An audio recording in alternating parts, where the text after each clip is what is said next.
Welcome to JVS education channel అండి. ఈరోజు English మెథడాలజీకి సంబంధించిన ముఖ్యమైన అంశాలను అయితే తెలియజేసుకుందాం. ముందుగా ఆస్పెక్ట్స్ ఆఫ్ ఇంగ్లీష్లో ప్రధానంగా మనకు టైప్స్ ఆఫ్ లాంగ్వేజెస్ ఉన్నాయండి. అందులో ఒకటి ఫస్ట్ లాంగ్వేజ్ అంటే ఏమిటి లేదా మదర్ టంగ్ అంటే ఏమిటి తెలుసుకుందాం. ఫస్ట్ లాంగ్వేజ్ ఏంటంటే the language which we learn without effect is called a mother tongue or first language. అంటే ఎటువంటి ప్రయాస లేకుండా సునాయాసంగా నేర్చుకునే భాషను ఏమంటారు అంటే మదర్ టంగ్ అంటారని గుర్తుపెట్టుకోవాలి. ఇక next the language which we learn in our education as a compulsory subject other than mother tongue is called A second language. అంటే సెకండ్ లాంగ్వేజ్ అంటే ఏమిటంటే ఏదైతే మాతృభాష కాకుండా విద్య కోసం మాత్రమే నేర్చుకునే భాషను ఏమంటారా అంటే సెకండ్ లాంగ్వేజ్ అంటారని గుర్తుపెట్టుకోవాలి. ఇక మూడవది వచ్చేసి ఫారెన్ లాంగ్వేజ్ అండి. ఫారెన్ లాంగ్వేజ్ అంటే the language which will learn for the purpose of business, trade, tourism, study abroad in could A as foreign language. Sir foreign language అంటే ఏంటి అంటే విదేశీ భాష, మన ఉద్యోగం కోసం కావచ్చు, తర్వాత అమ్మకం వర్తకం కోసం కావచ్చు, ఏదైనా టూరిజం కోసం కావచ్చు, విద్య కోసం కావచ్చు. అంటే విదేశాలకు వెళ్ళి చదవడం. ఇప్పుడు మనకు ఇంగ్లాండ్ వెళ్ళామనుకో ఇంగ్లీష్ మాట్లాడతాం, జపాన్ వెళ్ళామనుకో జపనీస్ మాట్లాడతాం. ఇలా ఆ దేశంలో భాషను ఆర్జించడానికి నేర్చుకునే భాషను ఫారెన్ లాంగ్వేజ్. ఉదాహరణకు కొందరు బిజినెస్ చేస్తుంటారు.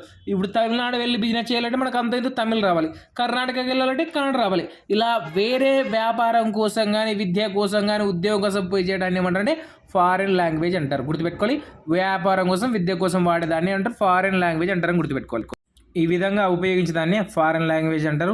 నెక్స్ట్ ఫారెన్ లాంగ్వేజ్ ను సార్ ఈ లాంగ్వేజ్ ఫారెన్ లాంగ్వేజ్ అంటారు, సెకండ్ లాంగ్వేజ్ అంటారు. మొదటిసారి ఎవరు ప్రారంభించారు సార్ అంటే గుర్తుపెట్టుకోవాలి. Romans was introduced the effort of the second language by learning Greek at the second century BC. అంటే 2వ శతాబ్దం బీసీలో రోమన్స్ ప్రారంభించారు మొదటిగా అని గుర్తుపెట్టుకోవాలి. సరే సార్ బాగుంది. ఇంగ్లీష్ లాంగ్వేజ్ గురించి ఏమన్నా చెప్తారా? ఎస్, ఇంగ్లీష్ లాంగ్వేజ్ గురించి అయితే చెప్దామండి. English language is a most important language. Is language is a belongs to the largest group of language in the world. అంటే ప్రపంచంలోనే పెద్ద భాషా కుటుంబం ఒకటైన అది ఏంటంటే Indo European group of language. ఏదండి? Indo European group of language. Indo European group of language ప్రధానంగా ఎన్ని బ్రాంచెస్ ఉంటుంది అంటే 6 బ్రాంచెస్ కలిగి ఉంటుంది. దీన్నే ఎస్బిఐ రోజెస్ అనే కోడ్తో అయితే గుర్తుపెట్టుకోవాలండి. అందులో ఉన్నటివి ఏంటివి అంటే ఎస్బిఐ కదా, ఎస్ అంటే శాల్విక్ అని, ఆర్ అంటే రోమన్స్ అని, తర్వాత బి అంటే బాల్టిక్ అని, ఐ అంటే ఇండో ఇరానియన్ అని, తర్వాత జి అంటే జర్మనిక్ అని, సి అంటే సెల్టిక్ అని గుర్తుపెట్టుకోవాలండి. ఇవి ఇండియన్ లాంగ్వేజెస్. అదేవిధంగా సార్ బాగుంది సార్, ఈ 6 నేర్చుకుంటే సరిపోతుందంటే కాదండి. ఈ 6లో ప్రధానంగా అతిపెద్ద బ్రాంచ్ ఏంటంటే జర్మనిక్ అని. జర్మనిక్లో ప్రధానంగా 2 లాంగ్వేజెస్ ఉంటాయి. ఒకటి ఇంగ్లీష్ ఉంటుంది, ఇంకోటి ఆంగ్లో నార్మన్స్. ఏంటి? Anglo Normans. కాబట్టి English origin from Germanic branch with Indo European group of language. గుర్తుపెట్టుకోండి. Where are from the English language born అంటే జర్మనిక్ బ్రాంచ్. ఎక్కడి నుంచి వచ్చిందంటే ఇండో యూరోపియన్ బ్రాంచ్ అని గుర్తుపెట్టుకోవాలి. ఇండో యూరోపియన్ బ్రాంచ్లో జర్మనిక్ బ్రాంచ్కి సంబంధించి ఇంగ్లీష్ ఆరిజిన్ అయిందని గుర్తుపెట్టుకోవాలి. మన సాంస్క్రిట్ అనేది ఎక్కడి నుంచి వచ్చింది అంటే ఇండో ఇరానియన్ బ్రాంచ్ నుంచి వచ్చిందని గుర్తుపెట్టుకోవాలి. ఇక్కడ ఇండో ఇరానియన్ బ్రాంచ్. సరే సార్, దీని గురించి ఏమైనా ప్రశ్నలు అడుగుతాడంటే ఇప్పుడు చూద్దామండి ఈ వీడియోలో. The largest branch is Germanic. It has 2 branches are there. 1 English, 2 Anglo Normans. గుర్తుపెట్టుకోవాలి. లార్జెస్ట్ బ్రాంచ్ ఇది జర్మనిక్ బ్రాంచ్. ఏ దాంట్లో? ఇండో ఇరానియన్ గ్రూప్లో. ఓకేనా. తర్వాత Sanskrit obtain from the Indo Iranian branch. English has developed in 3 stages. English ఎన్ని స్టేజెస్గా develop అయిందంటే 3 స్టేజెస్గా develop అయింది. ఎన్ని స్టేజ్లు? 3 స్టేజ్లు. ఒకటి old English period. Old English period time వచ్చేసి 580 to 1180. తర్వాత మిడిల్ ఇంగ్లీష్ పీరియడ్ వచ్చేసి 1180 to 1580. ఇక third modern English period to 1580 up to till date, అంటే ఇప్పుడు వరకు అని గుర్తుపెట్టుకోవాలి. సరే సార్, దీన్ని ఎలా అర్థం చేసుకోవాలి? ఫస్ట్ ఇంగ్లీష్ పీరియడ్ ఏం జరిగిందంటే చూడండి, ఓల్డ్ ఇంగ్లీష్ పీరియడ్లో ప్రధానంగా 2 స్టేట్స్ ఉన్నాయండి. అవి ఏంటంటే ఒకటి డెన్మార్క్, ఇక్కడ కనబడుతుందా? దీన్ని డెన్మార్క్ అంటారు, గుర్తుపెట్టుకోవాలి. ఇది డెన్మార్క్. తర్వాత ఇంగ్లాండ్, ఇది ఇంగ్లాండ్ సంబంధించిన భాగం అండి. ఈ ఇంగ్లాండ్ భాగము డెన్మార్క్ భాగము ఏం జరిగింది అంటే ఇది బ్రిటిష్ ఐలాండ్. ఇది బ్రిటిష్ ఐలాండ్. ఇది ఏంటి డెన్మార్క్ ఐలాండ్. ఇది కూడా దేశం కదండి. ఇప్పుడు ఇంగ్లాండ్ ఐలాండ్లో పై భాగం ఉన్న వాళ్ళు నార్త్ పొజిషన్లో ఉన్న వాళ్ళు ఎవరు అంటే స్కాట్స్, గుర్తుపెట్టుకోవాలి. నార్త్ పొజిషన్లో ఉన్న వాళ్ళు ఎవరు, ఇక్కడ చూడండి, నార్త్ పొజిషన్లో ఉన్న వాళ్ళు ఎవరు స్కాట్స్, సౌత్ పొజిషన్లో స్కెల్స్ ఉంటారని గుర్తుపెట్టుకోవాలి. అదే డెన్మార్క్ వచ్చేసరికి నార్త్ పొజిషన్లో సాక్సాన్స్, తర్వాత సౌత్ పొజిషన్లో ఆంగ్లేసెస్. వీళ్ళు ప్రధానంగా వాళ్ళ ఉన్న ఇన్హిబిటర్స్. ఇన్హిబిటర్స్ అంటే ఏమిటంటే ఆ ప్రాంతానికి చెందిన వాళ్ళు లేదా స్థానికులు అని గుర్తుపెట్టుకోవాలి. ఇప్పుడు మనం ఆంధ్రప్రదేశ్కు చెందినాం కదా, మన ఏమంటారు అంటే ఆంధ్రన్స్ అంటారు, లేదంటే ఆంధ్రియన్స్ అంటారు. ఇక కర్నూలు చెందిన వారిదే కర్నూలియన్ అని, వైజాగ్ చెందిన వారిదే వైజాగియన్ అని, తర్వాత ఇలా ప్రాంతానికి చెందిన వాళ్ళని చెప్పడం జరుగుతుందని గుర్తుపెట్టుకోవాలి. వీళ్ళు స్థానికులు అంటారు. అలా వీళ్ళు వాళ్ళ ప్రాంతాలకు స్థానికులు. ఏం జరిగిందంటే డెన్మార్క్లో కరువు రావడం వల్ల డెన్మార్క్లోని సౌత్ పొజిషన్లో ఉన్న ఆంగ్లన్స్, ఎవరు ఆంగ్లన్స్ అనేవి మొదటిసారి వలస రావడం జరిగింది. ఎక్కడికి అంటే సౌత్ బ్రిటిష్ ఐలాండ్స్కి. ఎక్కడ సౌత్ బ్రిటిష్ ఐలాండ్కి. ఇప్పుడు ఇక్కడ ఎవరున్నారు, సౌత్ బ్రిటిష్ ఐలాండ్లో ఉన్న సెల్స్, ఆంగ్లీస్ వీళ్ళు ఉన్నారు. వీళ్ళ దగ్గరకు వచ్చి ఏదో పని చేసుకుంటా జీవనం సాగుతున్నారు. కొంతకాలానికి సౌత్ను ఫాలో అవుతూ నార్త్ డెన్మార్క్ వాళ్ళు కూడా ఫాలో అవ్వకుండా ఇక్కడ వచ్చేసారు. ఎక్కడికి వచ్చేసారు, సౌత్ బ్రిటిష్ ఐలాండ్స్కు. ఇక్కడ వచ్చిన తర్వాత వీళ్ళల్లో ఒకటే దేశం వాళ్ళు కదా, ఎప్పుడైనా ఒకటే ప్రాంతం వాళ్ళు ఎక్కడ పోయినా ఒకటేలాగా ఉంటారు. ఇప్పుడు ఆంధ్ర రాష్ట్రంలో దాదాపు గుజరాత్ వాళ్ళు వచ్చి ఎక్కువ మంది ఉన్నారు. కానీ వాళ్ళ యొక్క ప్రత్యేక మ్యూచువల్ అండర్స్టాండింగ్ ఉండేదంతా మన ఆంధ్రప్రదేశ్తో ఉంటారా, ఉండరు. కాబట్టి వీళ్ళు ఏం చేశారంటే సెక్జాన్స్, ఆంగ్లర్స్ ఇద్దరు కలిసి మ్యూచువల్ అండర్స్టాండింగ్ చేసుకున్నారు. ఏంటి మ్యూచువల్ అండర్స్టాండింగ్ చేసుకోవడం ద్వారా ఇక్కడ ఏమైందంటే వీళ్ళ యొక్క ప్రభావం ద్వారా ఇక్కడ ఉన్న సౌత్లో ఉన్న సెల్స్ ఏమైందంటే వీళ్ళు భయపడి పైకి వెళ్ళడం జరిగింది. ఇక్కడ పైకి వెళ్ళడం జరిగింది.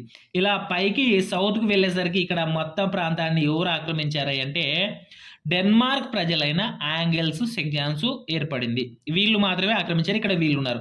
వీళ్ళు పంపిస్తా ఏం జరిగింది, సెల్స్ పైకి పోతా కొన్ని పదాలను వదిలేసిపోయారు. అవి ఏంటంటే స్కట్స్, స్కెట్స్ అనే వంటి పదాలను, సెల్స్ పదాలను వదిలేసి వెళ్ళడం జరిగింది. ఇక్కడ మిగిలిన వారెవరు angles, sections.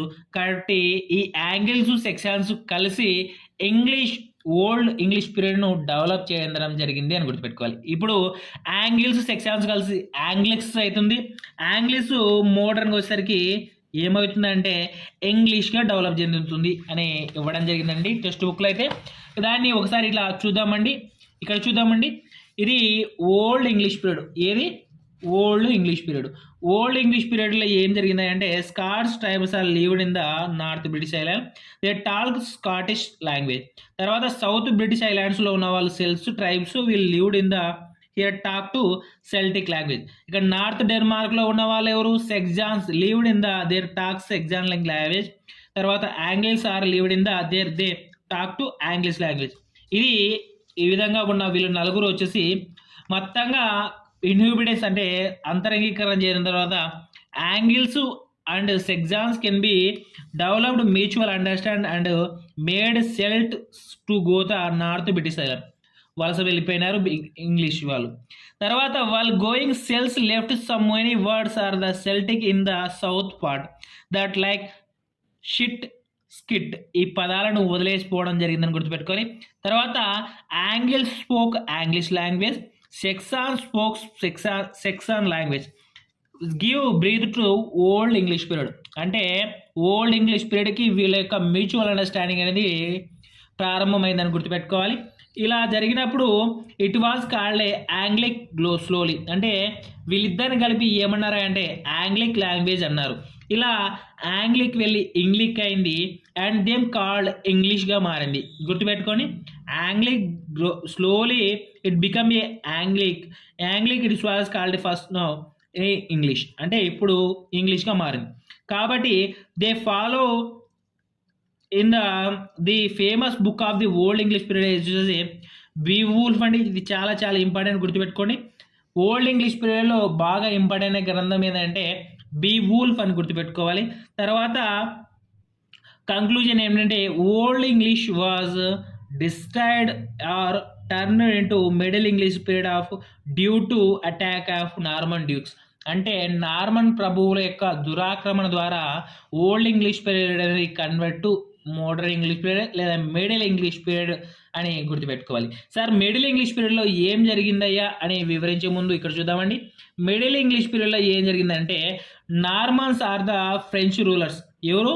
Normans are the French rulers under the leadership of the William duke. William duke యొక్క ప్రభువు కింద ఉన్నవారు ఫ్రెంచ్ రూలర్స్ అండి. Who was a famous conqueror invaded England and captured the power of the Anglo Saxons. అంటే వీళ్ళు వచ్చి దండయాత్ర చేసి ఆ ఇంగ్లాండ్ మొత్తాన్ని ఆక్రమించడం జరిగింది అని గుర్తుపెట్టుకోవాలి. The combination of Anglo Normans Anglo sections give breath to Middle English period. ఇక్కడ దురాక్రమదారులు వచ్చేసి వాళ్ళని పాలిస్తూ వాళ్ళతో పాటు ఉంటూ వాళ్ళ భాషను కూడా నేర్చుకోవడం జరిగింది. అదే ఆంగ్లో సెక్సాన్స్ ఆంగ్లో నార్మన్స్. ఈ లాంగ్వేజ్ కంబైన్ చేయడం వల్లనే మిడిల్ ఇంగ్లీష్ పీరియడ్ డెవలప్ అయిందని చెప్పడం జరిగింది. ఉదాహరణకు భారతదేశంలో మొదటి ఇంగ్లీష్ వాళ్ళు వచ్చినప్పుడు వాళ్ళకి ఎవరి తెలుగు అర్థం కాక కొంతకాలానికి తెలుగు ఇంగ్లీషు కంబైన్ చేయడం జరిగింది. అదేవిధంగా ఇప్పుడు ప్రస్తుతం కూడా మనం చాలా ఇంగ్లీష్ పదాలను అయితే వాడుకలో వాడతాం. అలా బ్రిటిష్ వాళ్ళని ఆక్రమించడం ద్వారా వాళ్ళ పదాలు కూడా మిక్స్ జరిగింది. Anglo Normans are mixture to of the so many Latin words. అంటే ఆంగ్లో నార్మన్స్ ఏమైంది? లాటిన్ పదాలను మిక్సర్ చేయడం జరిగింది అని గుర్తుపెట్టుకోవాలి. ఇక మిడిల్ ఇంగ్లీష్ పీరియడ్కి వచ్చినట్లయితే poetry was introduce by middle English period. గుర్తుపెట్టుకోండి, పోయిటరీ ఏ పీరియడ్లో ఇంట్రొడ్యూస్ జరిగింది? Poetry was introduce by middle English period గుర్తుపెట్టుకోవాలి. The famous author of the Chaucer. అంటే మిడిల్ ఇంగ్లీష్ పీరియడ్లో గొప్ప రచయిత ఎవడా అంటే చాజర్ అని గుర్తుపెట్టుకోవాలి. ఇక మోడర్న్ ఇంగ్లీష్ పీరియడ్ చూద్దామండి. ఇది 1500 AD నుంచి ఇప్పుడు వరకు ఉంది. Renaissance movement was started by inventing the printing by William Caxton. అంటే ప్రింటింగ్ ప్రెస్ ప్రారంభించడం ద్వారా ఈ మోడర్న్ ఇంగ్లీష్ పీరియడ్లో విప్లవాత్మక మార్పు రావడం జరిగింది, రెవల్యూషన్ జరగడం జరిగింది అని గుర్తుపెట్టుకోవాలి. ఏం ద్వారా అంటే ప్రింటింగ్ మిషన్ కనుక్కున్నవాడు విలియం కట్టన్ అని గుర్తుపెట్టుకోవాలి. తర్వాత మొదటి James one the king of the England appointed to scholars to translate the Bible into English. యాక్చువల్గా మొదట బైబుల్ గ్రీక్ లాంగ్వేజ్లో ఉన్నది, దీన్ని ఇంగ్లీష్ లేక అనువదించమని జేమ్స్ వన్ అనే వాడు ఆథర్స్ అయిన స్కాలర్స్ని నియమించడం జరిగిందని గుర్తుపెట్టుకోవాలి. Wide the translating the so many words from different language enter in to English and made it A modern.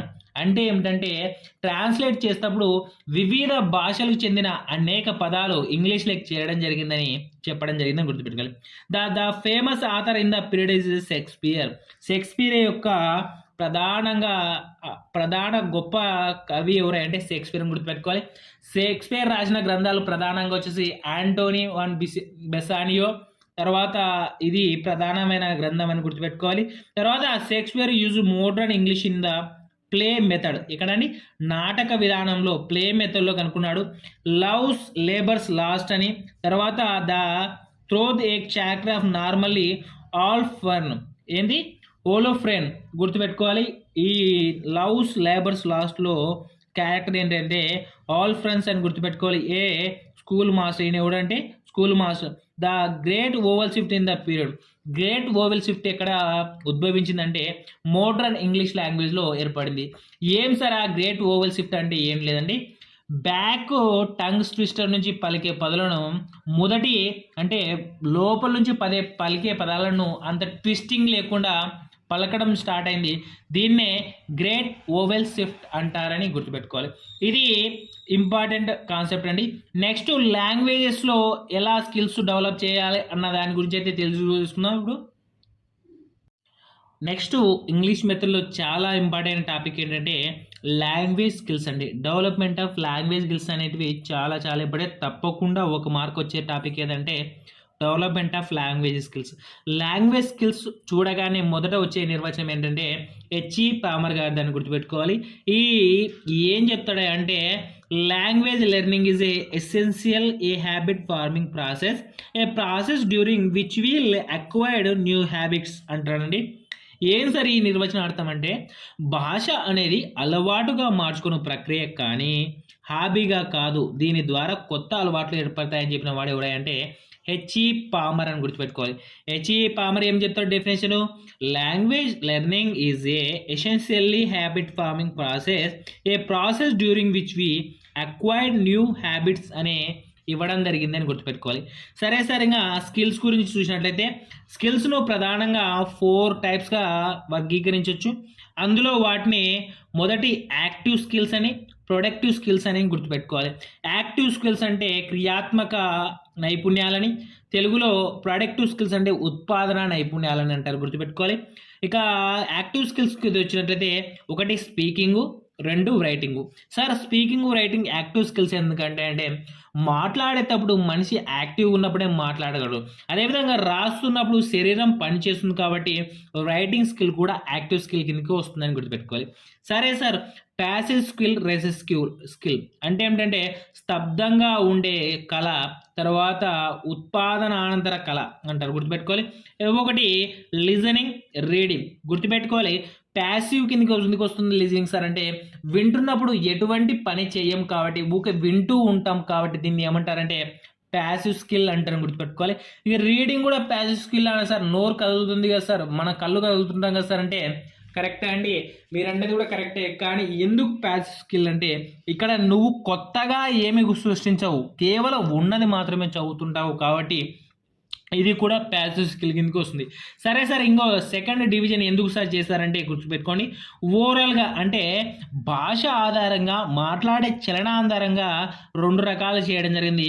1 oral లేదా ఆడియో లింగ్వల్ అంటారు. ఇది సార్ ఓరల్ లేదా ఆడియో లింగ్వల్ కిందకి ఏమేమి వస్తాయంటే 1 లిజనింగ్ స్కిల్, 2 స్పీకింగ్ స్కిల్ అని గుర్తుపెట్టుకోవాలి. సరే, ఇంకో రకం ఏం సార్ అంటే సైకోమోటర్ స్కిల్స్, గ్రాఫిక్ మోటార్.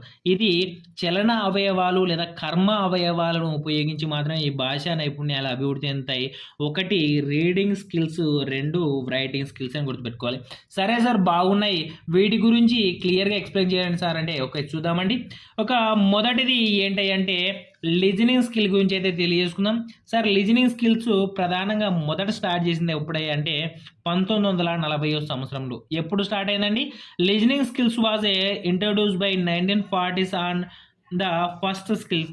అదేవిధంగా ఎక్కువగా అణగదొక్కబడిన స్కిల్ ఏదంటే కూడా లిజనింగ్ స్కిల్ గుర్తుపెట్టుకోవాలి. ఎందుకంటే up to 1940 no one identify the skill then identify the form. అంటే 1940 వరకు ఇది ఒక కళ అంటే నైపుణ్యంగా కూడా గుర్తించలేనిది ఏదంటే లిజనింగ్ స్కిల్ అని గుర్తుపెట్టుకోవాలి. సరే సార్, లిజనింగ్ స్కిల్ని ఎవరు కనుక్కున్నారంటే James Brown, Ralph Nicholas, Carl Weaver.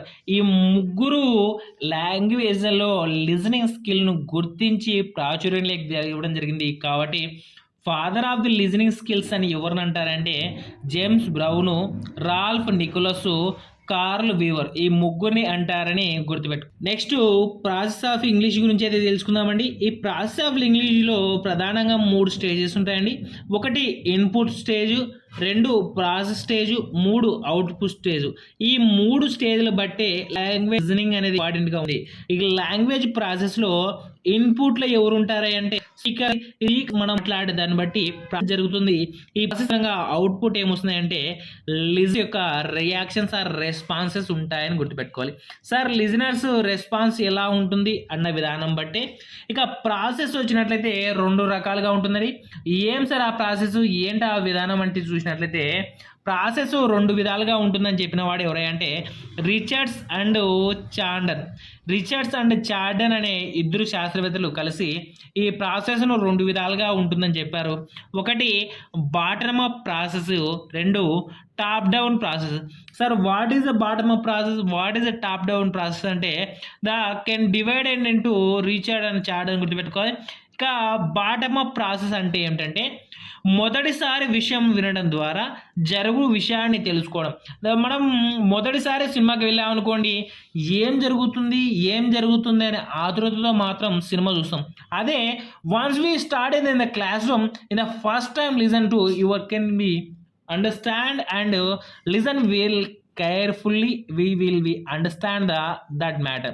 And the second time process, the top down process అంటే ఏంటంటే రెండోసారి మూడోసారి విషయంను వినడం ద్వారా జరగక ముందే ఆ విషయాన్ని గుర్తు తెచ్చుకోవడం, what will be top down process.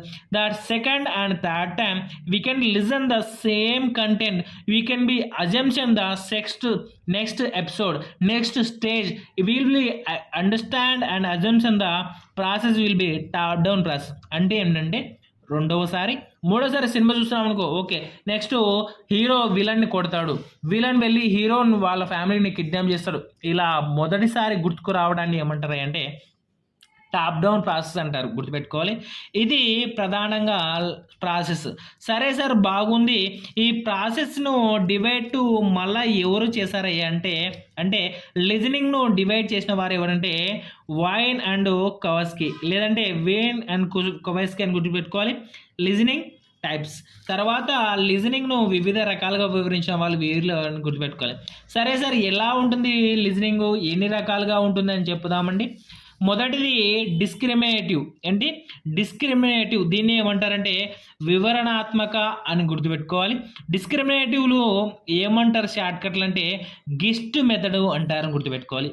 సరే సార్ గిస్ట్ మెథడ్ అంటే ఏంటంటే అవసరమైన మాత్రాన్ని వివరణాన్ని ఏమంటారు అంటే డిస్క్రిమినేటివ్ మేనర్ అంటారు, గుర్తుపెట్టుకోవాలి.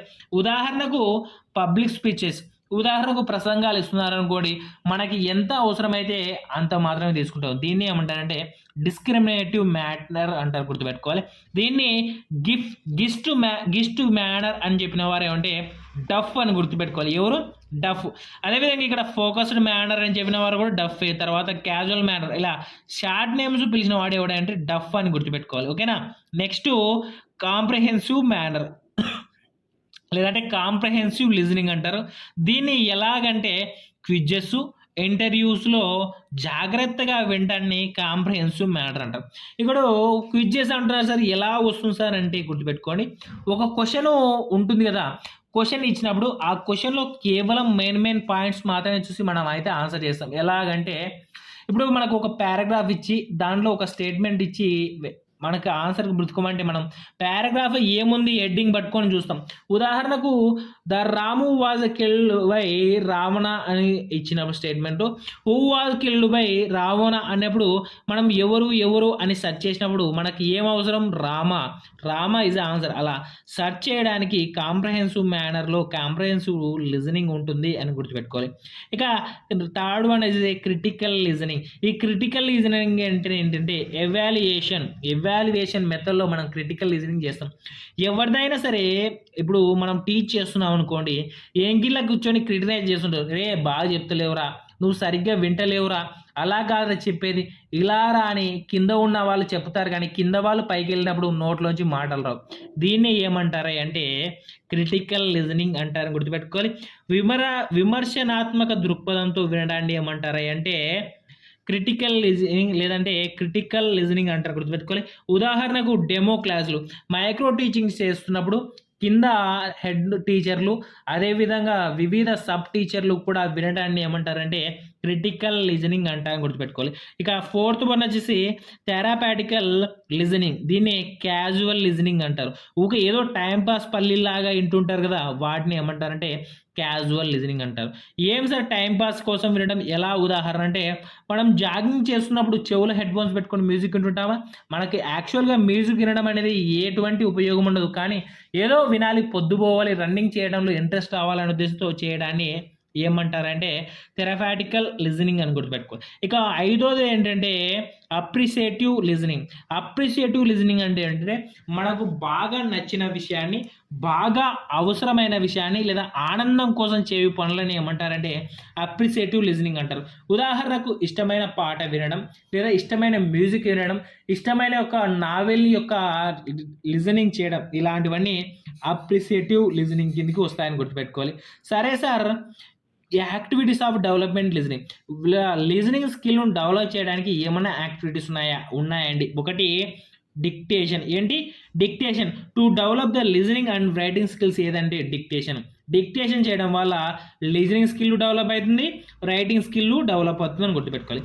తర్వాత టెల్లింగ్ స్టోరీస్, అంటే కథలు చెప్పడం ద్వారా కూడా పిల్లల్లో ఆసక్తి పెరిగి లిజనింగ్ స్కిల్ డెవలప్ అవుతుందని గుర్తుపెట్టుకోవాలి. ఇక టెల్లింగ్ జోక్స్ అంటే వివిధమైన కామిక్ జోక్స్ ఉంటాయి కదా ఇంగ్లీష్‌లో. ఆ కామిక్స్ జోక్స్ ఎక్స్‌ప్లెయిన్ చేయడం ద్వారా కూడా లిజనింగ్ స్కిల్ డెవలప్ అవుతుందని గుర్తుపెట్టుకోవాలి.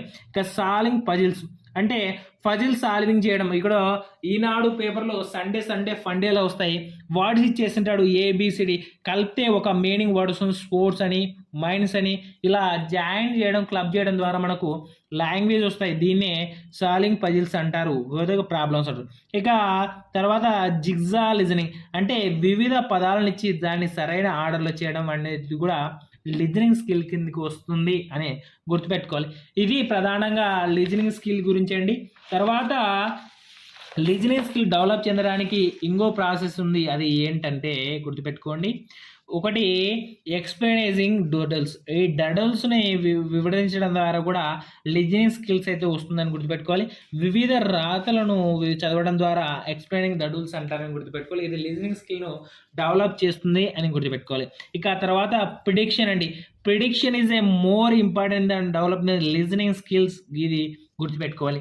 ఎందుకు సార్ ప్రిడిక్షన్ అంటే ఏంటంటే ఒక స్టోరీ చెప్పామనుకోండి, ఫైనల్ గిస్ట్‌ను స్టూడెంట్‌ని చెప్పమని గెస్ చేయడం ద్వారా లిజనింగ్ స్కిల్ డెవలప్ అవుతుంది. ఎందుకంటే ఫైనల్ గిస్ట్ వాడు చెప్పాలంటే మొదట చెప్పిన స్టోరీని చాలా జాగ్రత్తగా వినాల్సి వస్తుంది. కాబట్టి prediction is a giving the listening skills కిందగా గుర్తుపెట్టుకోవాలి. గెస్సింగ్ ద కథ చెప్పి చివరి క్లైమాక్స్ చెప్పమన్నప్పుడు లిజనింగ్ స్కిల్ డెవలప్ చెందుతుందని గుర్తుపెట్టుకోవాలి. ప్రిడిక్షన్ ద్వారా ఏమేమి డెవలప్ చెందుతాయి సార్ అంటే, ఒకటి లిజనింగ్ స్కిల్ డెవలప్ అవుతుంది. 2 బిహేవియర్స్ అబ్జర్వ్ చేయొచ్చు. తర్వాత వాడి యాటిట్యూడ్ని తెలుసుకోవచ్చు. వాడి చెప్పే విధానం బట్టి, సారాంశం బట్టి కూడా వాడు ఎలా వింటున్నాడు, వాడు మంచి కోసం వింటున్నాడా, చెడు వైపున చేస్తున్నాడా, వాడి ప్రవర్తన ఎలా ఉంది, అలాంటివన్నిటి కూడా తెలుసుకోవడానికి ప్రిడిక్షన్ ఉపయోగపడుతుందని గుర్తుపెట్టుకోవాలి. ఇక తర్వాత ఉన్నది ఏంటి అంటే స్పీకింగ్ స్కిల్ అండి. ఏంటి ఈ స్పీకింగ్ స్కిల్ యొక్క ఏ దానికి చెందుతున్నాయి అంటే చెప్పండి. స్పీకింగ్ వచ్చేసి ఓరల్ దాని కిందకి వస్తుందని, అదేవిధంగా యాక్టివ్ స్కిల్ కిందకి వస్తుందని గుర్తుపెట్టుకోవాలి. ఆల్రెడీ చెప్పుకున్నాం మొదటిసారి. అది యాక్టివ్ స్కిల్ మరియు ఓరల్ లేదంటే వోకల్ లింగ్వల్ అని గుర్తుపెట్టుకోవాలి. తర్వాత importance of speaking skill. Sir importance ఏమున్నాయి సార్ అంటే గుర్తుపెట్టుకోండి. Speaking is a most important skill in various of view of communication. అంటే భాష లేదా సంభాషణ లేదా కమ్యూనికేషన్లో మోస్ట్ ఇంపార్టెంట్ స్కిల్ ఏదంటే స్పీకింగ్ అని గుర్తుపెట్టుకోవాలి. Speaking is A foundation for reading and writing. అంటే మాట్లాడటానికి పునాది వంటిది ఏదంటే స్పీకింగ్ స్కిల్స్ అని గుర్తుపెట్టుకోవాలి. Mother tongue is learned through speech. అంటే మాట్లాడడం ద్వారానే మాతృభాష రావడం జరుగుతుంది అని కూడా గుర్తుపెట్టుకోవాలండి.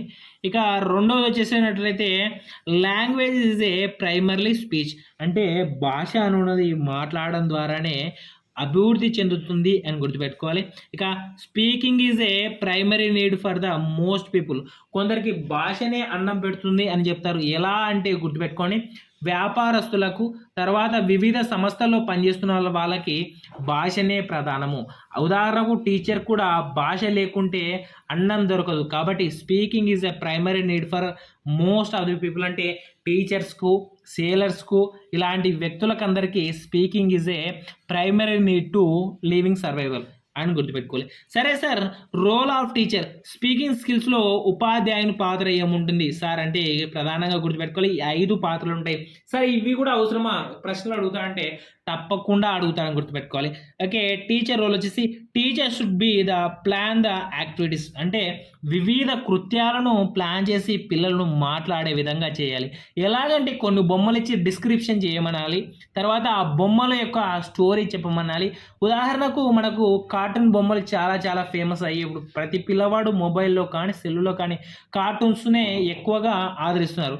కాబట్టి ఒక కార్టూన్ బొమ్మ ఇచ్చి ఇది ఏం చేస్తుందిరా అంటే వాడు చెప్తా ఉంటాడు. ఉదాహరణకు మోటు పట్లు కానీ లేదంటే మనకు చోటా భీమ్ కానీ ఇలాంటివన్నీ బొమ్మలు డయాగ్రామ్ రూపంగా ఇచ్చినా కూడా పిల్లవాడు ఈజీగా స్పీక్ చేస్తాడు, ఈజీగా మాట్లాడతాడని గుర్తుపెట్టుకోవాలి. అలా చేయాలని గుర్తుపెట్టుకోవాలి. ఇక సెకండ్ వచ్చేసి teacher should be present in the class room, will be active as going on the process. అంటే పిల్లవాడిని ఎప్పుడైనా సరే క్లాస్ రూమ్లో విద్యార్థి నిక్షిప్తమై అంటే తను యాక్టివ్గా ఉండేటట్లు చేయాలని చెప్పడం జరిగింది.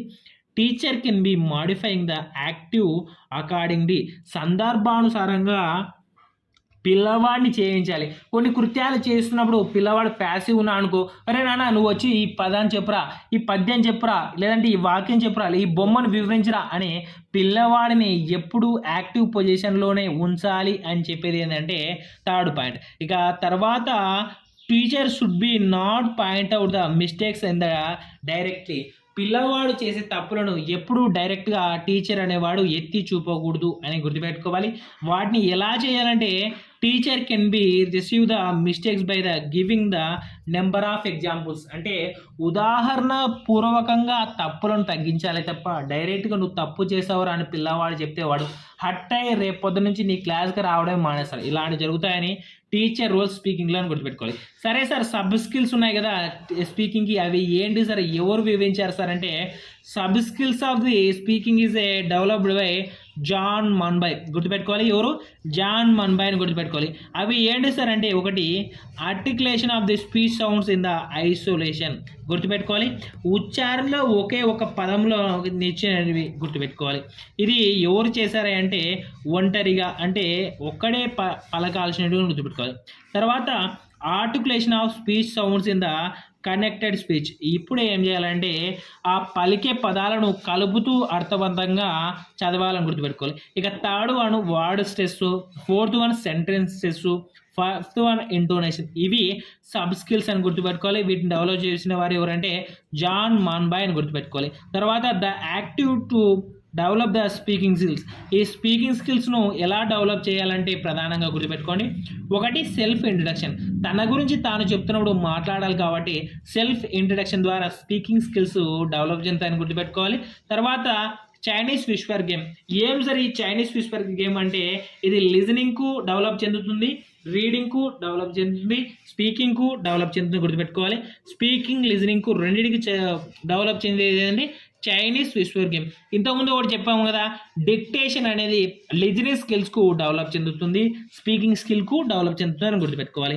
అయితే కథాకథనాల విధానము, మొరేషన్ లేదా నెరేటివిటీలోని మొరాలిటీ గురించి డెవలప్ చెందేది అంటే Chinese Whisper game. Which technique to develop the morality of the students అంటే చైనీస్ విస్పర్ గేమ్ అని గుర్తుపెట్టుకోవాలి. తర్వాత డిస్క్రైబింగ్ యువర్ ఫ్రెండ్స్, అంటే వాళ్ళ యొక్క మిత్రుల గురించి డిస్క్రైబ్ చేయడం కూడా ఏమొస్తున్నాయి అంటే స్పీకింగ్ స్కిల్ డెవలప్ అయిందని గుర్తుపెట్టుకోవాలి. తర్వాత డెబిట్స్ పెట్టినప్పుడు కానీ, ఎలక్ట్రోషన్ పెట్టినప్పుడు కానీ, సెమినార్స్ పెట్టినప్పుడు కానీ విద్యార్థులు స్పీకింగ్ స్కిల్స్ డెవలప్ చెందుతాయి అని గుర్తుపెట్టుకోవాలి. తర్వాత ఉన్న స్పీకింగ్ స్కిల్ ఏంటి అంటే చూద్దామండి. తర్వాత ఉన్నది ఏంటి అంటే reading skills. Sir reading skill ఏ విధంగా తోడ్పడుతుంది అన్న విషయాన్ని చెప్దామండి. తర్వాత మొదటిసారి స్పీకింగ్ స్కిల్ గురించి, రీడింగ్ స్కిల్ గురించి డెవలప్ చేసిన వాడు ఏమంటే డాన్ లెస్సీ. డాన్ లెస్సీ ఏం చెప్తాడంటే మానవుడు మనిషిగా మారడానికి భాష మాట్లాడడం తోడ్పడితే అదేవిధంగా నాగరికునిగా మారడానికి రీడింగ్ స్కిల్ తోడ్పడుతుంది అని చెప్పడం జరిగింది. సార్ ఇది బాగుంది, ఎలా చెబుతున్నారు సార్ అంటే ఏమిటంటే మానవుడు మనిషిగా మారడానికి భాష తోడ్పడితే మనిషి నాగరికునిగా మారడానికి ఏం తోడ్పడుతుందంటే గుర్తుపెట్టుకోండి, రీడింగ్ స్కిల్ తోడ్పడుతుంది అని గుర్తుపెట్టుకోవాలి. ఓకేనా. తర్వాత పర్పస్ ఆఫ్ రీడింగ్, రీడింగ్ ఎందుకోసం అని మన ప్రశ్న వేసినప్పుడు ఏమొస్తుంది అంటే రీడింగ్ ఫర్ ప్లెజర్ పర్పస్, అంటే ఆనందం కోసం చదవటం. ఏం చదువుతావా అంటే ఒకటి వసుంధర, 2 సినిమాలు, క్రికెట్ వార్తలు, ఇలాంటివన్నీ ఆనందం కోసం అయితే చదువుతాం. కాబట్టి ప్లెజర్ పర్పస్ అంటే ఏంటి, మనకు న్యూస్ పేపర్లో సినిమా పేపర్ కానీ ఇలాంటి చదువుతాన్ని ఏమంటారంటే ప్లెజర్ పర్పస్ అని గుర్తుపెట్టుకోవాలి. 2 సర్వైవల్ పర్పస్. ఏంటి సార్ సర్వైవల్ పర్పస్ అంటే మనుగడ కోసం చదవడం. సార్ బాగుంది సార్, మనుగడ కోసం ఎలా చదువుతామంటే ఉదాహరణకు చెఫ్స్ ఏం చేస్తారంటే వంటల గురించి చదువుతారు, అదేవిధంగా ఎకనామిక్స్ ఏం చదువుతారంటే ధరల గురించి చదువుతారు, రోజువారీ జీవితం గురించి చదివే వాళ్ళు ఏమంటే సర్వైవల్ పర్పస్ అని గుర్తుపెట్టుకోవాలి. ఇక వర్క్ పర్పస్ చదివే వాళ్ళని ఏమంటారు ఉద్యోగస్తులు. ఇప్పుడు టీచర్ అనుకోండి, పిల్లలకు పాఠం చెప్పాలంటే ఈరోజు తప్పకుండా రీడ్ చేసుకోవాలి, ఈరోజు చదువుకొని వచ్చినట్లయితే మనకు బాగా పాఠం చెప్తారని గుర్తుపెట్టుకోవాలి. ఇంకా 4th వన్ స్టడీ పర్పస్. మనమందరం ఎందుకోసం చదువుతాం, పోటీ పరీక్షల కోసం చదవడం, అదేవిధంగా పిల్లవాడు విద్య కోసం చదవడం అనేటువంటి స్టడీ పర్పస్. ఈ 4 purpose of the reading is the main importance. 1 is pleasure purpose, 2 survival purpose, 3 work purpose, 4 study purpose. ఈ 4 విధానాల ద్వారానే మనం చదవడం అనేది చేస్తామని గుర్తుపెట్టుకోవాలి. ఇక వచ్చేసి రీడింగ్ టైప్స్ అండి. రీడింగ్ టైప్స్ చాలా చాలా చాలా ఇంపార్టెంట్. తరచుగా ప్రశ్నలు కూడా అడుగుతూ ఉంటాడు రీడింగ్ టైప్స్ పైన. బాగా గుర్తుపెట్టుకోండి. ఒకటి సైలెంట్ రీడింగ్. దీన్ని ఏమంటారంటే మేక్ పర్సనల్ రీడింగ్ అంటారు. పర్సనల్ రీడింగ్ అని కూడా ఏదన్నా అంటారంటే సైలెన్స్ రీడింగ్ అంటారు, గుర్తుపెట్టుకోవాలి. వితౌట్ లిప్ మూమెంట్ ఏదంటే వితౌట్ లిప్ మూమెంట్ ఏంటి? Silent reading. ఇదా natural more matter less tire అనేది గుర్తుపెట్టుకోండి. మోర్ మ్యాటర్ లెస్ టైర్ అనేది ఏ రీడింగ్ స్కిల్ కిందకి వస్తున్నాయి అంటే సైలెంట్ రీడింగ్ స్కిల్ కిందకి వస్తుంది, గుర్తుపెట్టుకోవాలి. Can't be developed grammar skills ఏంటి? గ్రామర్ స్కిల్స్ మిస్టేక్స్ను ఒమిషన్ చేసేది ఏంటంటే సైలెంట్ రీడింగ్, గుర్తుపెట్టుకోవాలి. ఇక లౌడ్ రీడింగ్ ఏం చేస్తున్నాయి అంటే విత్ లిప్ మూమెంట్, అంటే లిప్ మూమెంట్ ద్వారా డెవలప్ చెందేది అంటే లౌడ్ రీడింగ్ అని గుర్తుపెట్టుకోవాలి. ఇది ఆర్టిఫిషియల్, ఇది న్యాచురల్ కాదని గుర్తుపెట్టుకోవాలి. లెస్ మ్యాటర్ మోర్ టైర్ అనేది ఏ దాని కిందకి వస్తున్నాయంటే లౌడ్ రీడింగ్ గుర్తుపెట్టుకోవాలి. ఇది మేక్స్ పబ్లిక్, అంటే పబ్లిక్ అందరిలో ఉంటుంది అని గుర్తుపెట్టుకోవాలి. It's can be develop grammar skills అని గుర్తుపెట్టుకోవాలి. సరే సార్, బాగుంది సార్. ఇది ఏంటి ఈ లౌడ్ రీడింగ్ అంటే సైలెంట్ రీడింగ్ అంటే చెప్పారు కదా. నెక్స్ట్ ఏమైనా టైప్స్ ఉన్నాయండి. అందులో ప్రధానంగా ఇంటెన్సివ్ రీడింగ్, 2 ఎక్స్టెన్సివ్ రీడింగ్. సరే, ఇంటెన్సివ్ రీడింగ్ అంటే ఏమిటంటే మనం ఆత్రతో నేర్చుకోవాలనే ఉద్దేశంతో నేర్చుకునేది ఏంటంటే ఇంటెన్సివ్ రీడింగ్. అదే లేదు ఊకే క్యాజువల్గా నేర్చుకునేది అంటే ఎక్స్టెన్సివ్ రీడింగ్. అంటే శ్రద్ధ పెట్టి, అంటే ఇంటెన్సివ్ అంటే శ్రద్ధ పెట్టి నేర్చుకునే దాన్ని ఇంటెన్సివ్ రీడింగ్ అంటారు. క్యాజువల్గా నేర్చుకునే దాన్ని ఏమంటారంటే ఎక్స్టెన్సివ్ రీడింగ్ అంటారు. ఉదాహరణకు ఇంటెన్సివ్ రీడింగ్ అంటే ఏంటంటే reading each and every word without leaving a single word slowly అంటే ఏంటంటే నిదానంగా పదం నుంచి పదాన్ని అర్థవంతంగా నేర్చుకునే దాన్ని ఏమంటారు అంటే ఇంటెన్సివ్ రీడింగ్ అంటారు, గుర్తుపెట్టుకోవాలి. దీన్ని ఏమంటే with help of the teacher, అంటే టీచర్ సమక్షంలో, టీచర్ అడుగుజాడల్లో, టీచర్ సహాయంతో నేర్చుకునేది లేదా చదివేది ఏంటంటే ఇంటెన్సివ్ రీడింగ్ అని గుర్తుపెట్టుకోవాలి. ఇది స్టడీ పర్పస్ మాత్రమే గుర్తుపెట్టుకోవాలి. ఉదాహరణ వచ్చేసి prose and poetry. Intensive reading should be అంటే prose and poetry is a intensive method అని గుర్తుపెట్టుకోవాలి. ఇక ఎక్స్టెన్సివ్ రీడింగ్ అంటే ఏంటంటే టూ ఎక్స్ట్రా రీడింగ్, అంటే మనకు అవసరం కొద్ది ఎక్కువగా చదవడానికి ఏమంటారు అంటే ఎక్స్టెన్సివ్ రీడింగ్ అంటారు, గుర్తుపెట్టుకోవాలి. వితౌట్ ఆఫ్ ది టీచర్, అంటే టీచర్ అవసరం లేదు, మనం సొంతంగా నేర్చుకుంటున్నాం కాబట్టి టీచర్ అనేవాడు అవసరం ఉండదని గుర్తుపెట్టుకోవాలి.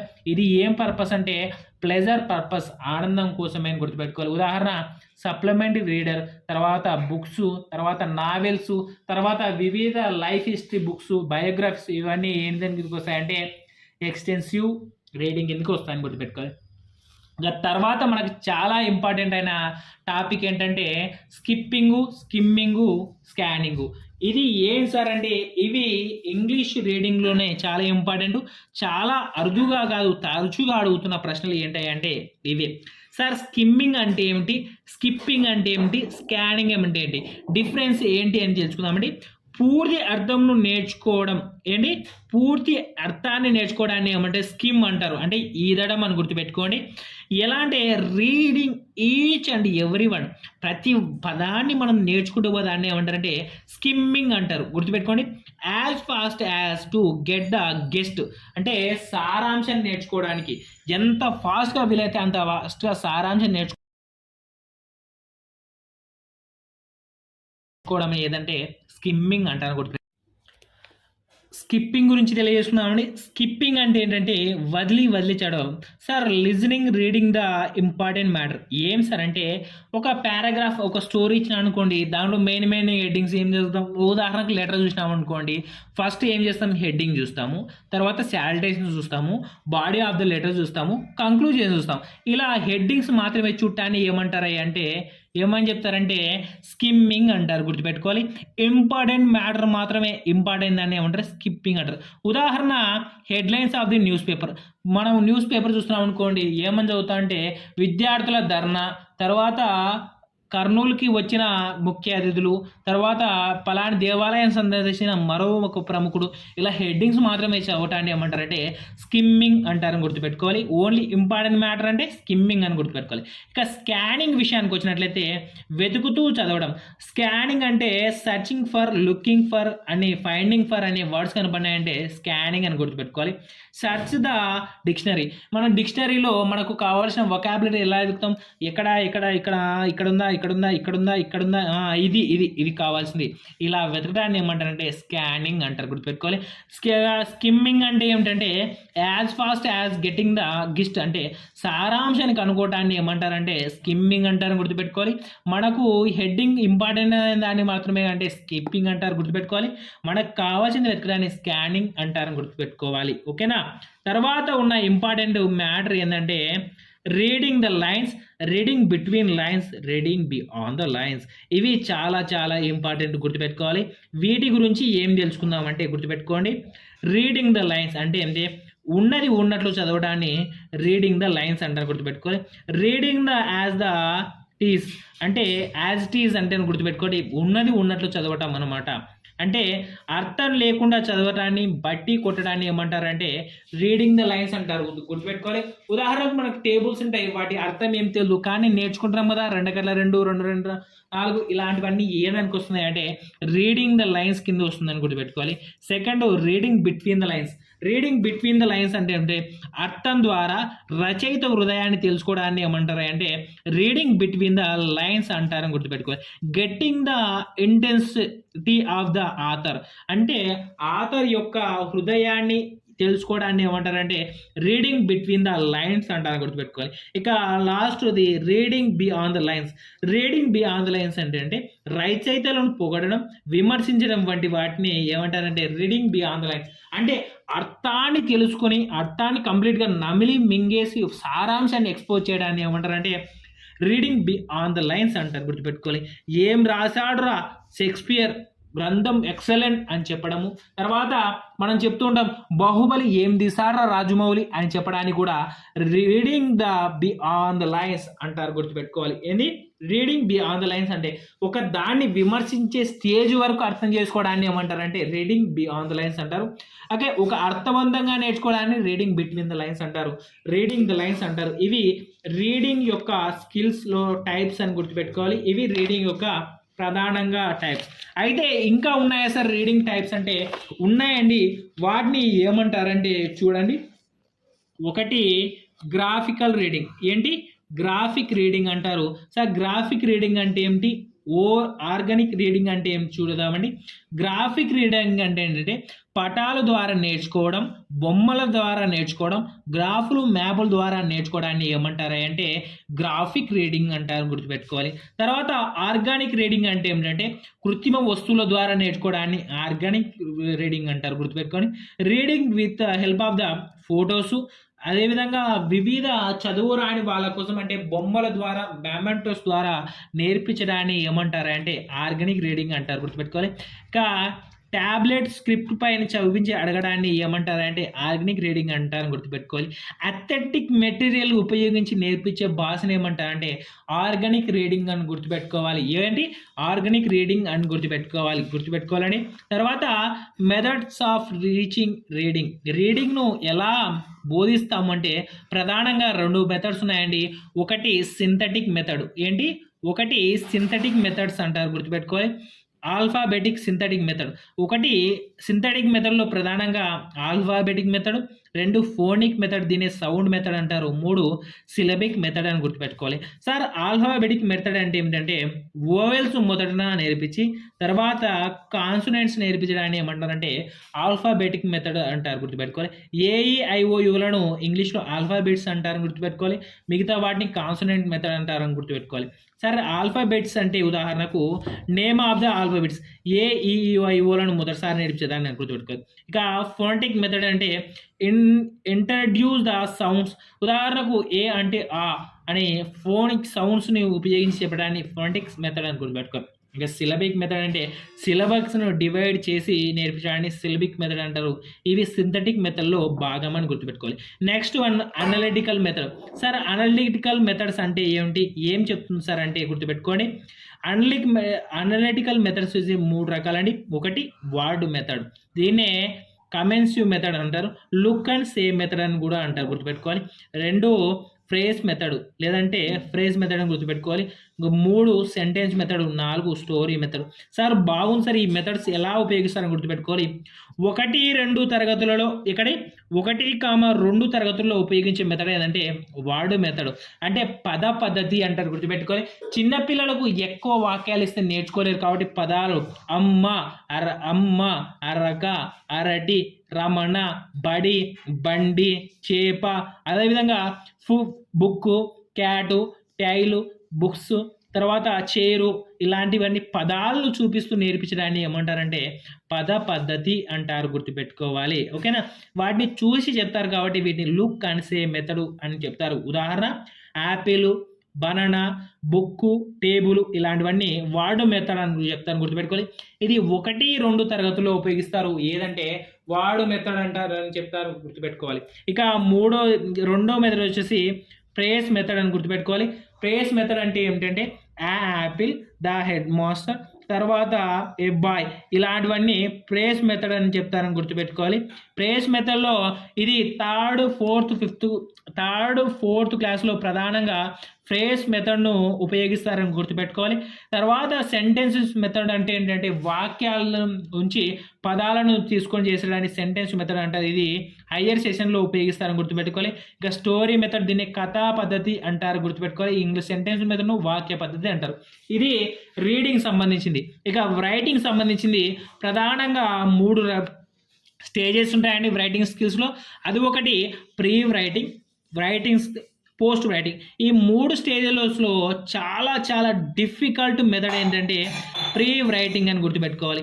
డిఫికల్ట్ ఆఫ్ మోస్ట్ అంటే ఏంటంటే ప్రీ రైటింగ్. తర్వాత సెకండ్ డిఫికల్ట్ అంటే పోస్ట్ రైటింగ్, మామూలు ఏంటంటే రైటింగ్ పార్ట్.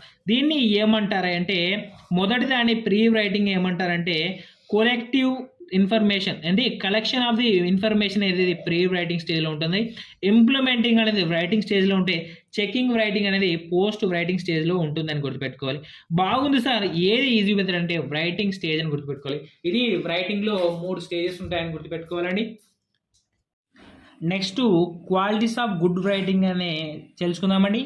ఏముండాలి సార్ క్వాలిటీస్ ఆఫ్ గుడ్ రైటింగ్లో వచ్చేసి లెజబుల్గా ఉండాలి, అంటే అర్థవంతంగా ఉండాలని. తర్వాత డిస్టెన్సివ్ యూజింగ్ యూనిక్గా ఉండాలి, అంటే ఏమిటంటే అన్ని అక్షరాలు ఒకే సైజులో ఉండాలని చెప్పడం, ప్రత్యేకంగా ఉండాలి, యూనిక్గా ఉండాలి, అంటే మన రాసే భాష ఒక పెద్ద ప్రత్యేకంగా ఉండాలి. ఉదాహరణకు అభ్యసనము ఇలా రాసామనుకోండి, మనకు చూడటానికి ఎంతో పెద్దగా ఉండాలి. అనేది పెద్దగా రాసి మిగతాదాన్ని ఒకే ఫామ్లాగా రాయడానే యూనిక్, మనకు ప్రత్యేకతంగా ఉండాలని చెప్పడం. తర్వాత అందరికంటే ప్రత్యేకంగా ఉండాలనే డిస్టెన్సివ్ ఆర్ యూనిక్ అంటారు, గుర్తుపెట్టు. తర్వాత యూనిఫార్మిటీ, అంటే ఒకే విధంగా రాయాలని. తర్వాత మోడరేట్ స్పేస్, అంటే తగినంత ఖాళీ స్థలం వదలాలని. తర్వాత అవాయిడింగ్ స్పెల్లింగ్ మిస్టేక్స్, అంటే తప్పులు లేకుండా రాయాలని. తర్వాత యూస్ కరెక్ట్ పంచువేషన్ మార్క్స్, అంటే సరైన పంచువేషన్ మార్క్స్ ఉపయోగించాలని. Striking is better than over writing, అంటే ఒక తప్పు పోయిందనుకోండి, ఏదైనా వర్డ్ రాసి గుడ్ రాసామనుకోండి, ఇలా తప్పైందనుకో ఇలా కొట్టేసి దానికన్నా గుడ్ రాసి దీన్ని ఏం చేస్తామంటే జస్ట్ ఒక అట్లా అడ్డుగీత పెట్టితే అయిపోతుంది. ఇలా striking is better than the over writing, అంటే దాని మీద తిక్కి రాయడానికన్నా అడ్డుగీత పెట్టేసి పక్కన రాసుకోవడం బెటర్. రుద్దడం కన్నా కొట్టేసి తప్పు ఒప్పుకోవడమే గొప్పది అని చెప్పేది ఏంటంటే striking is better than the over writing అని గుర్తుపెట్టుకోవాలి. ఇక టైప్స్ ఆఫ్ రైటింగ్ వచ్చేసరికి ప్రధానంగా మనకు 4 రకాలు ఉన్నాయండి. ఒకటి నెరేటివ్ స్టైల్, అంటే ఏంటంటే కల్పితంగా చెప్పడం. ఉదాహరణకు రామోజీరావు కథలు చెప్పడము, తర్వాత చందమామ కథలు, ఇలాంటివన్నిటి ఏమిటి చూస్తాయంటే నెరేటివ్, కల్పితాలు చెప్పడము. రాయి కథలను ఏమంటారంటే నెరేటివ్ స్టైల్ ఆఫ్ రైటింగ్ అంటారు, గుర్తుపెట్టుకోవాలి. Writing stories is example of narrative రైటింగ్కి. తర్వాత డిస్క్రిప్టివ్, అంటే ఒక వ్యక్తిని గురించి కానీ ఒక స్థలం గురించి కానీ వర్ణించి రాయటాన్ని ఏమంటారంటే డిస్క్రిప్టివ్ స్టైల్ అంటారని గుర్తుపెట్టుకోవాలి. తర్వాత పర్సువేసివ్ అంటే ఏమిటంటే ఒప్పిస్తూ మెప్పిస్తూ రాయడాన్ని. ఉదాహరణకు ఒక రాజు ఉన్నాడు అనుకోండి, రాజును ఒప్పించడానికి రాజు ఓహో గొప్ప మంచి చేశాడు, అది చేశాడు, ఇది చేశాడని చెప్పేదే పర్సువేసివ్ రైటింగ్. ఉదాహరణకు రాజకీయ నాయకులను కూడా పొగుడుతూ రాస్తుంటారు కొన్ని పత్రికలు, వాటిని ఏమంటారంటే పర్సువేసివ్ రైటింగ్ అంటారు, గుర్తుపెట్టుకోవాలి. ఉదాహరణ శ్రీశ్రీ గారి రచనలు, అడ్వర్టైజింగ్, లవ్ లెటర్స్ ఇవన్నీ పర్సువేసివ్ రైటింగ్ కిందకి వస్తాయి అని గుర్తుపెట్టుకోవాలి. ఇక ఫోర్త్ వన్ ఎక్స్పోజిటరీ అంటే ఏమిటంటే సమాజం కోసం, for the welfare of the nations అంటే మనకు చదివే వాళ్ళకు బాగుపడాలని రాసేది వాటిని ఏమంటే ఎక్స్పోజిటరీ అంటారు, గుర్తుపెట్టుకోవాలి. ఉదాహరణకు సంఘ సంస్కర్తలు రాసే రైటింగ్ రచనలన్నీ సంఘం మేలు కోసం గుర్తుపెట్టుకోవాలి. అయితే ఇవి ఎక్కడ ఉంటాయి అంటే ఉదాహరణకు నోటీస్ బోర్డులో ఉంటాయి అని గుర్తుపెట్టుకోవాలి. Notice board is important for the persuasive writing అని గుర్తుపెట్టుకోవాలి. ఇక ఉదాహరణ చూసినట్లయితే బ్యాంగిల్ సెల్లర్స్ అనే లెసన్ సరోజిని నాయుడు గారు అయితే రచించడం జరిగింది. వారి భావనలను చెప్పడం అనేది ఏ దాని కిందకి వస్తుందంటే నెరేషన్ కిందికి వస్తుంది. ఇక్కడ కథ చెప్పడం అనేటువంటి నెరేటివ్ స్టైల్లో వస్తాయని గుర్తుపెట్టుకోవాలి. తర్వాత పికాక్షన్స్ అనేటువంటి కల్పితాలు అని గుర్తుపెట్టుకోవాలి. తర్వాత ఫిక్షన్స్ అంటే ఏంటంటే కల్పితాలు అని గుర్తుపెట్టుకోవాలి. ఇవి క్రిష్, స్పైడర్ మ్యాన్ ఇలాంటివన్నీ ఫిక్షన్స్ అని గుర్తుపెట్టుకోవాలి. ఇవి రైటింగ్ స్కిల్స్ కిందకి వస్తాయని గుర్తుపెట్టుకోవాలి. ఇక చదివేవాడిని మెప్పిస్తూ చేయునది ఏదంటే ఎక్స్పోజిటరీ రైటింగ్ అని గుర్తుపెట్టుకోవాలి. ఉదాహరణ శ్రీశ్రీ, వివేకానంద కొటేషన్స్, నోటీసెస్ ఇవన్నీ కూడా గుర్తుపెట్టుకోవాలండి.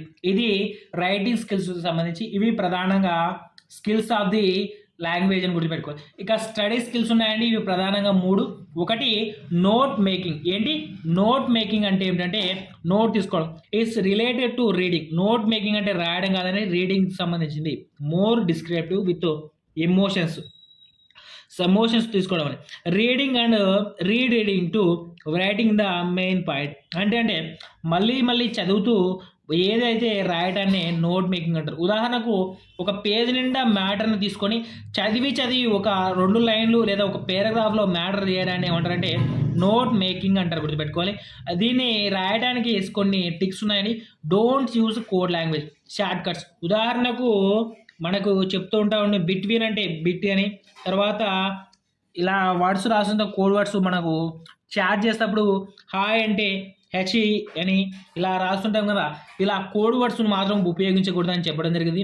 ప్రెసివ్ రైటింగ్ ఈజ్ మస్ట్ బై 1/3. ఇప్పుడు 10 వాక్యాలు ఉందనుకోండి, ఖచ్చితంగా దాన్ని 3 స్టేట్మెంట్లోనే అంటే 3 లైన్లోనే పూగించాలి. 1/3 తగ్గించాలి అనే ఉద్దేశంతో నోట్ మేకింగ్ ఉంటుంది, గుర్తుపెట్టుకోవాలి. ఇక్కడ ఏమి రాయాలి నోట్ మేకింగ్ రాసేటప్పుడు ఏమి గుర్తుపెట్టుకోవాలంటే నౌన్ బదులుగా ప్రొనౌన్ వాడాలని.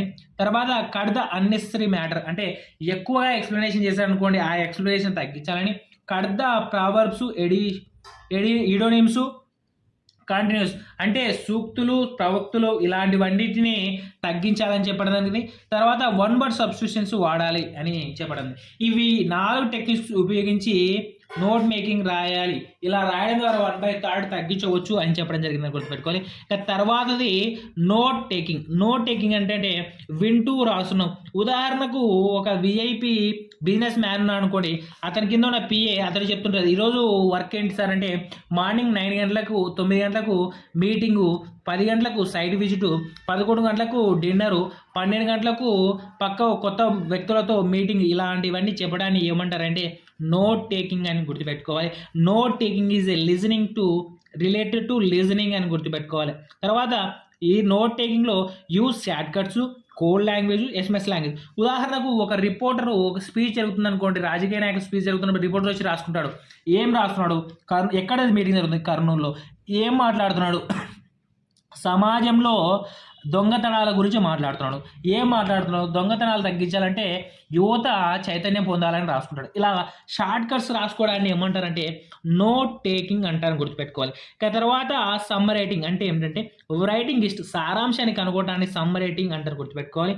ఇది వితౌట్ ఎమోషన్ ఓన్లీ కాన్సెప్ట్ మాత్రం రాసేదాన్ని ఏమంటారంటే సమ్ రైటింగ్ అని గుర్తుపెట్టుకోవాలి.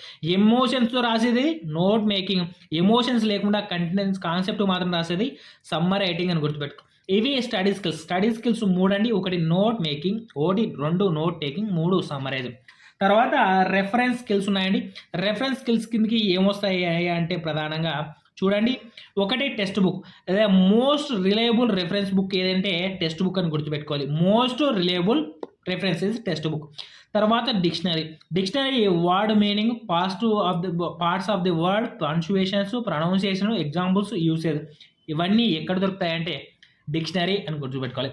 ఇంకా థెసారస్ వచ్చేసి ఐఏ రీసెర్చ్ ఏంది అపాయిట్స్ ఆఫ్ ది డిక్షనరీ.